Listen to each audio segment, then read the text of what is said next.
اچھا بی جان ہم چلتے ہیں پھر، کاشان نے ڈنر ٹیبل سے اٹھتے ہوئے کہا۔ تو یہ کھانا کون کھائے گا؟ انایا شرم کرو، ان کو کھانا کھاتے ہوئے اٹھا دیا، بہت بری بات ہے، بی جان نے فکر مندی سے کہا۔ چھوڑے نا بی جان، غلطی بھی تو ہماری ہی ہے نا، ہم نے ٹائم نہیں دیا، آپ میری گڑیا کو مت ڈانٹیں، ریان نے بہن کی سائڈ لیتے ہوئے کہا۔ اور رہی کھانا کھانے کی بات تو وہ آپ رکھ دیجئے، میں واپس آ کر کھا لوں گا، کاشان نے بی جان کے سر پر بوسہ دیتے ہوئے کہا۔ سب نے مل کر ہی بگاڑا ہے اس کو، تینوں کو باہر جاتے دیکھتے ہوئے بی جان نے کہا۔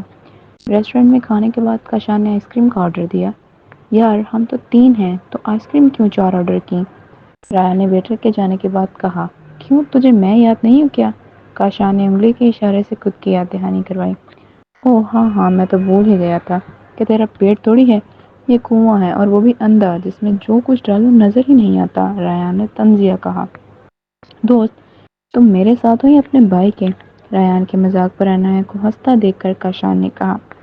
میں تو دونوں کے ساتھ ہوں، ویٹر سے آئس کریم پکڑتے ہوئے انایا نے کہا۔ ابھی انایا نے آئس کریم کی پہلی ہی بائٹ لی تھی کہ کاشان نے کرک سے کہا۔ چلو اٹھو یہاں سے۔ کیا مطلب اٹھو؟ ابھی تو آئس کریم آئی ہے، انایا نے آئس کریم کی دوسری بائٹ لیتے ہوئے کہا۔ I said let's go، Kashan نے ایک بار پھر سخت لہجے میں کہا۔ ریان ایک تو اس کے آئس کریم کو چھوڑنے پر شوق تھا تو دوسرے اس کے رویے پر، ریان کے تاثرات کو دیکھتے ہوئے ریان نے انایا کو چلنے کا کہا تو وہ آئس کریم چھوڑ کر اٹھ کھڑی ہوئی۔ تینوں ریسٹورنٹ سے نکل کر پارکنگ میں آ گئے۔ ریان نے گاڑی آن لاک کی اور انایا کو بیٹھنے کا اشارہ کیا۔ یار بل تو پے کیا ہی نہیں، دوسری طرف کاشان کو بیٹھا دیکھ کر ریان نے کہا۔ ہاں تو رک میں پے کر کے آتا ہوں، کاشان نے گاڑی کی فرنٹ سیٹ کا دروازہ بند کرتے ہوئے کہا۔ نہیں میں بھی آتا ہوں، ریان نے انایا کو گاڑی لاک کرنے کا کہا اور کاشان سے بات کرنے کی غرض سے اس کے پیچھے ہو لیا۔ یہ کیا طریقہ تھا؟ کاشان جو ریان سے آگے جا رہا تھا اس کو بازو پکڑتے ہوئے ریان نے کہا۔ کون سا طریقہ؟ کاشان نے انجان بنتے ہوئے پوچھا۔ یہ کوئی طریقہ تھا گڑیا سے بات کرنے کا؟ تیرا دماغ خراب لگ رہا ہے مجھے، ریان نے کاشان کو ڈانٹتے ہوئے کہا۔ ہاں ہو گیا ہے، کاشان نے اپنا بازو چھڑواتے ہوئے کہا اور ریسٹورنٹ میں داخل ہو گیا۔ رات کے 12 بج چکے تھے اور وہ تینوں ابھی تک گھر نہیں پہنچے تھے۔ بی جان نے پریشان ہوتے ہوئے انایا کو کال کی۔ انایا نے بی جان کی کال پک کی مگر بار بار سگنل ڈراپ ہو رہے تھے، اس لیے کال سننے کی غرض سے وہ گاڑی سے باہر آ گئی۔ تب تک کال ڈسکنیکٹ ہو چکی تھی۔ انایا گاڑی میں بیٹھنے کے لیے پلٹی ہی تھی کہ ایک اوباش لڑکے نے اس کا راستہ روک لیا۔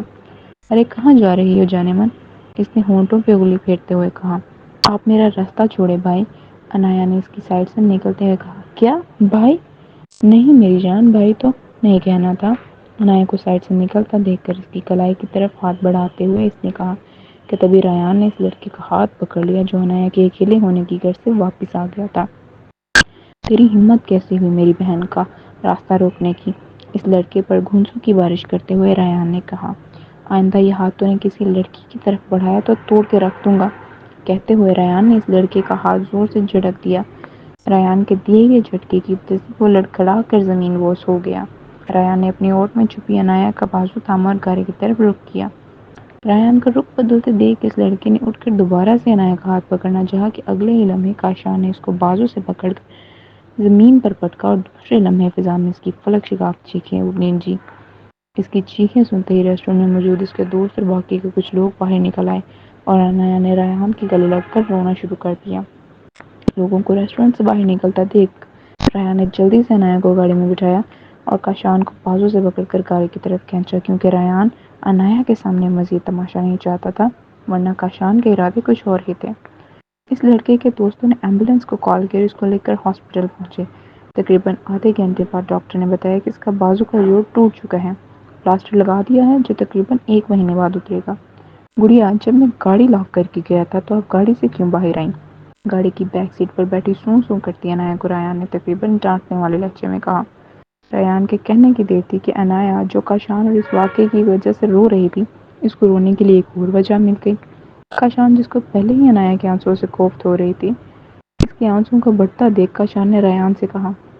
بس تیری ہی کمی تھی، ویسے مجھے کہہ رہا تھا تیرا دماغ خراب لگ رہا ہے اور خود کو دیکھا، کہتے ہوئے کاشان نے گردن جھٹکی۔ رات کے 3 بج چکے تھے اور بی جان ان کا باہر لان میں بیٹھے انتظار کرتے کرتے وہیں سو چکی تھی کہ گاڑی کی آواز سے ان کی آنکھ کھل گئی۔ ریان نے انایا کو ہلایا جو روتے روتے گاڑی میں ہی سو چکی تھی۔ انایا اٹھی اور گاڑی سے اترتے ہی بی جان سے ملے بغیر اپنے کمرے میں چلی گئی۔ اس کو کیا ہوا؟ انایا کو اس طرح جاتا دیکھ کر بی جان نے ریان سے پوچھا۔ کچھ نہیں بی جان، وہ بس سو گئی تھی تو شاید نیند کی وجہ سے ایسے بیہیو کیا۔ خیر چھوڑیں، آپ یہ بتائیں آپ سوئی کیوں نہیں ابھی تک؟ ریان نے بات ٹالتے ہوئے کہا۔ حد کرتے ہو تم لوگ، میں اتنی پریشان ہو رہی تھی اور اوپر سے تم لوگوں سے رابطہ بھی نہیں ہو رہا تھا۔ ابھی ریان کوئی بہانہ سوچ ہی رہا تھا کہ واہ کاشان نے کہا کچھ نہیں، بی جان اس دفعہ بیسٹ مل گیا تھا۔ مطلب؟ بی جان نے ناسمجھی سے ان دونوں کی طرف دیکھتے ہوئے کہا۔ کچھ نہیں، وہ بس گاڑی کا ٹائر پنکچر ہو گیا تھا، بی جان کو دونوں شانوں سے تھامتے ہوئے کاشان نے ریان کو آنکھ مارتے ہوئے کہا۔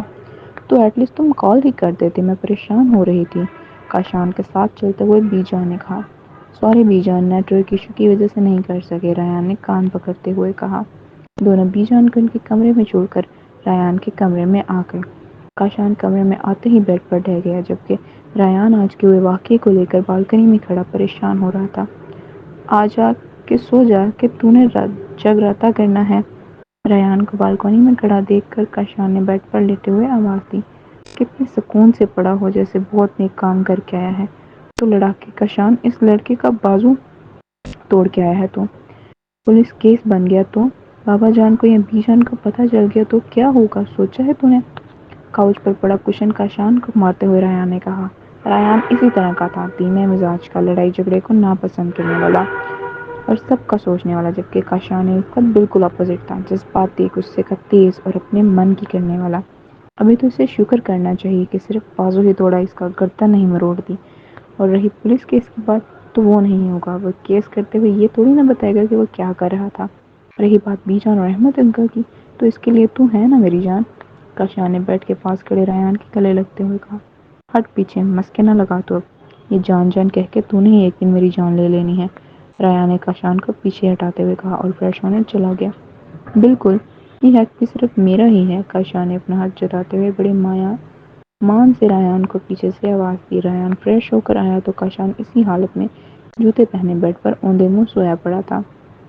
نواب صاحب اتنی مشقت سے اس کا بازو توڑ کے آئے ہیں، اسی لیے اسی حالت میں سو گیا، ریان نے کاشان کے جوتے اتارتے ہوئے خود کلامی کی اور اس کے اوپر بلینکٹ اوڑھ کر خود بالکنی میں جا کر گہرے نیلے آسمان کو دیکھنے لگ گیا۔